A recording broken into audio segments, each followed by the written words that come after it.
మోహన్ వాణి Telugu podcast వింటున్న శ్రోతలందరికీ హృదయపూర్వక ధన్యవాదాలు. ప్రతిరోజు సాయంత్రం 6 గంటలకు ప్రసారమయ్యే సాయి కుటుంబం భక్తుల అనుభవాలు, సాయి లీలల గురించి ఎన్నో రకాలైన కథలు మనం చెప్పుకుంటున్నాము, వింటున్నాము, ఆనందిస్తున్నాము, ఎందరికో షేర్ చేస్తున్నాము. ఈరోజు కూడా అదే శీర్షికతో మీ ముందుకు వస్తున్నాను. నా పేరు అక్కునూరి సీతారామ మోహన్ రావు శర్మ. వినండి, వినిపించండి, వింటూనే ఉండండి. మోహనవాణి తెలుగు పోడ్కాస్ట్. మీరు వింటున్నారు మోహనవాణి. బాబా ఆమె తండ్రి రూపం ధరించి ఆమె ఇంటి నుండి నడిచారు. బాబా ఎవరి తండ్రి రూపం ధరించారు? అసలు విషయం ఏమిటి?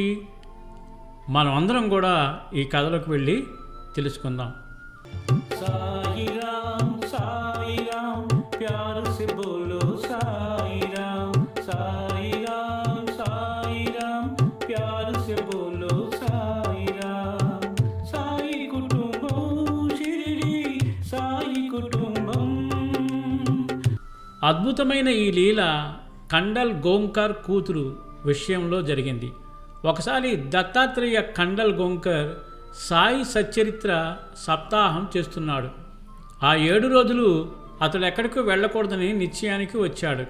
అలాగాని వెళితే ఆ రోజుకు సంబంధించిన అధ్యాయాలు చదవడం అవదని అతడి భయం. అతడి కూతురు బాంద్రాలో ఉంటూ ఉండేది.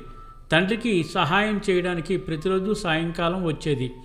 అతడికి కావలసిన భోజనం, మిగతా వస్తువులు తెచ్చిపెట్టేది. ఈ పని అంటే ప్రతిరోజు పట్టుకురావడం కోసం బాంద్రా నుండి దాదర్ రావడం, తర్వాత తిరిగి దాదర్ నుండి బాంద్రా పోవడం ఒక పద్ధతి ప్రకారం ఉండేది. తండ్రికి కూతురు చేసే సహాయం ఎంతో ఉపయోగకరంగా ఉండేది. ఆమె ఎప్పుడొస్తుందా అని ఎదురు చూసేవాడు. నిజానికి ఆమె తండ్రి దగ్గర కూర్చునేది తక్కువ సమయమే, ఎందుకంటే రాకపోకలకే ఎక్కువ సమయం పట్టేది. అయితే ఆఖరి రోజైన 7వ నాడు ఆమె వచ్చేసరికి తండ్రి ఇల్లు తాళం వేసి ఉంది. విషయం ఏమిటంటే దత్తాత్రేయ బజారుకు పోయాడు. సప్తాహం ఆఖరి రోజు కాబట్టి కొన్ని కిరాణా వస్తువులు అవసరం పడ్డాయి. అంతేకాక ఆ రోజు భోజనాలకు బంధువుల్ని, స్నేహితుల్ని కూడా పిలిచాడు. కూతురు తండ్రి వస్తాడని చాలాసేపు చూసింది. తనకు తిరిగి ఇంటికి వెళ్ళడానికి సమయం అవుతున్నది కాబట్టి ఇక ఉండలేక వెళ్ళిపోయింది. బాంద్రా స్టేషన్కి వచ్చేసరికి చీకటి పడిపోయింది. తను ఇంటికి పోయే మార్గమంతా నిర్మానుష్యంగా ఉండడంతో భయపడిపోయింది. అకస్మాత్తుగా స్టేషన్ దగ్గర తండ్రి కనబడ్డాడు. ఆమెకు తోడుగా ఉండి ఇంటికి దిగబెట్టడానికే నిరీక్షిస్తున్నాడు. ఆమెకేం తెలుసు? బాబాయే తండ్రి రూపంలో తన రక్షణ కొరకుగాను వచ్చి ఉన్నారని. సరే, తండ్రి కూతురు ఇద్దరూ నడుచుకుంటూ ఆమె ఇంటికి వచ్చారు. ఇంటికి వచ్చిన తర్వాత కాసేపు ఇంట్లో ఉండమని అడిగింది. కానీ ఆయన ఉండకుండా తిరిగి వెళ్ళిపోయారు. మరుసటి రోజు ఆమె తండ్రి ఇంటికి వచ్చి ఇలా అడిగింది, నిన్న రాత్రి లోపలికి రండి అంటే రాకుండా వెళ్ళిపోయారెందుకు? తండ్రి ఆశ్చర్యంగా చూశాడు. నిన్నటి రోజున అతడు బజారు పనులతోనే గడిపాడు. కూతుర్ని అసలు కలవనే లేదు కదా. అటువంటప్పుడు నేను వచ్చానని ఇంటిలోకి రాలేదని అంటుందేమిటి అని ప్రశ్నార్థకంగా చూశాడు. కాసేపటికి కానీ ఇద్దరికీ అసలు విషయం అర్థం కాలేదు. బాబా తండ్రి రూపంలో ఆమెకు కనబడి వెంట నడిచి ఇంటి వరకు దిగబెట్టి వెళ్ళారు అని తెలుసుకుని ఆశ్చర్యానికి, ఆనందానికి గురయ్యారు. ఇది శ్రీ స్వామి శరణానంద శ్రీ సాయిబాబా అనే గ్రంథం నుండి గ్రహించబడింది. ఈ కథని వీలైనంత మందికి షేర్ చేయండి. అలాగే మీ కామెంట్ కూడా చేయండి.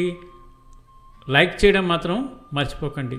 ఇంతవరకు మన ఛానల్కి ఎవరైనా సబ్స్క్రైబ్ చేసుకోకపోతే వెంటనే సబ్స్క్రైబ్ చేసుకుని మమ్మల్ని సపోర్ట్ చేస్తారని, మరియు ఈ సాయిబాబా యొక్క ఈ ప్రచారంలో భాగంగా అందరూ కూడా పాలు పంచుకొని ఆ సాయినాథుని యొక్క ఆశీస్సులు మనస్ఫూర్తిగా పొందాలని కోరుకుంటూ, రేపు మళ్ళీ ఇదే సమయానికి మరొక అద్భుతమైన సాయిలీలతో కూడిన కథతో మీ ముందుంటాను. అంతవరకు ఓం సాయిరామ్, ఓం సాయిరామ్, ఓం సాయిరామ్. సర్వే జనా సుఖినో భవంతు. ధన్యవాదాలు. సాయి రామ్ సాయి రామ్ ప్యార్ సే బోలో సాయి రామ్ సాయి